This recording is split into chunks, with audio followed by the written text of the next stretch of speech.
കേരളത്തിൽ വധശിക്ഷയ്ക്ക് വിധിക്കപ്പെടുന്ന ഏറ്റവും പ്രായം കുറഞ്ഞ വനിതയാണ് പാറശാല പൂമ്പള്ളിക്കോണത്തെ ഗ്രീഷ്മ. വധശിക്ഷയ്ക്ക് വിധിക്കപ്പെട്ട 37 പേർ ഇപ്പോൾ സംസ്ഥാനത്തെ വിവിധ ജയിലുകളിലായി കഴിയുന്നുണ്ട്.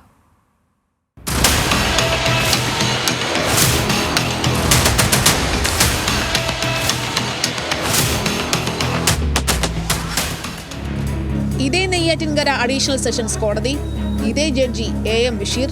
വധശിക്ഷ വിധിക്കുന്നത് തന്നെ അപൂർവമായ നമ്മുടെ സംസ്ഥാനത്ത് 2 വനിതകൾക്ക് വധശിക്ഷ നൽകിയത് ഒരേ കോടതിയും ഒരേ ജഡ്ജിയുമാണ്. വിഴിഞ്ഞ മുല്ലൂരിൽ ശാന്തകുമാരി എന്ന വയോധികയെ കൊലപ്പെടുത്തിയ കേസിൽ വധശിക്ഷ വിധിക്കപ്പെട്ടത് റഫീഖ ബീവിക്കാണ്. അതേ കോടതിയും അതേ ജഡ്ജിയുമാണ് ഷാരോൺ രാജ് വധക്കേസും കേട്ടത്. വർഷം 1991. കണ്ണൂർ സെൻട്രൽ ജയിലിൽ റിപ്പർ ചന്ദ്രനെ തൂക്കിലേറ്റിയ ശേഷം കേരളത്തിൽ വധശിക്ഷ ഒന്നും നടപ്പായില്ല. എന്നാൽ വധശിക്ഷയ്ക്ക് വിധിക്കപ്പെട്ട് 37 പേർ നടപടികളുടെ വിവിധ ഘട്ടങ്ങളിലായി ജയിലുകളിലുണ്ട്. ഇതിൽ 15 പേർ ഒറ്റ കേസിൽ ശിക്ഷിക്കപ്പെട്ടവരാണ്.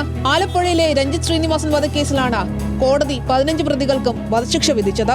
കണ്ണൂർ സെൻട്രൽ ജയിലിൽ വിവിധ കൊലപാതക കേസുകളിലെ പ്രതികളായ രാജേന്ദ്രൻ, നരേന്ദ്രകുമാർ, പരിമാൾ സാഹു, വിശ്വനന്ദൻ എന്നിവർ വധശിക്ഷയ്ക്ക് വിധിക്കപ്പെട്ടവരാണ്. വിയ്യൂർ സെൻട്രൽ ജയിലിൽ ജിഷ കേസിലെ അമീറുൽ ഇസ്ലാമിന് പുറമെ ആലുവയിലെ കുഞ്ഞിനെ കൊന്ന കേസിലെ അസ്വാക്കാലവുമുണ്ട്. ജോമോൻ, രഞ്ജിത്ത്, സുനിൽകുമാർ എന്നിവരും ഇവിടെ വധശിക്ഷയ്ക്ക് വിധിക്കപ്പെട്ടവരാണ്. വിയ്യൂർ അതീവ സുരക്ഷാ ജയിലിൽ രജുകുമാർ, അബ്ദുൽ നാസർ, തോമസ് ചാക്കോ എന്നിവരും വധശിക്ഷയ്ക്ക് വിധിക്കപ്പെട്ടവർ. തിരുവനന്തപുരം സെൻട്രൽ ജയിലിലാണ് കൂടുതൽ പേർ വധശിക്ഷയ്ക്ക് വിധിക്കപ്പെട്ട് കഴിയുന്നത്. കെ ജിതകുമാർ, സോജു, അനിൽകുമാർ, നിനോ മാത്യു, ലബനു ഹസൻ, ഗിരീഷ്, അനിൽകുമാർ, അരുൺ ശശി, സുധീഷ് എന്നിവരാണ് തിരുവനന്തപുരത്ത് വധശിക്ഷയ്ക്ക് വിധിക്കപ്പെട്ടവർ. ഇതിനു പുറമെ രഞ്ജിത്ത് ശ്രീനിവാസൻ വധക്കേസിലെ 15 പ്രതികളിൽ ഭൂരിഭാഗവും നൽകിയ അപ്പീലുകൾ വിവിധ കോടതികളുടെ പരിഗണനയിലാണ്. News desk, news Malayalam.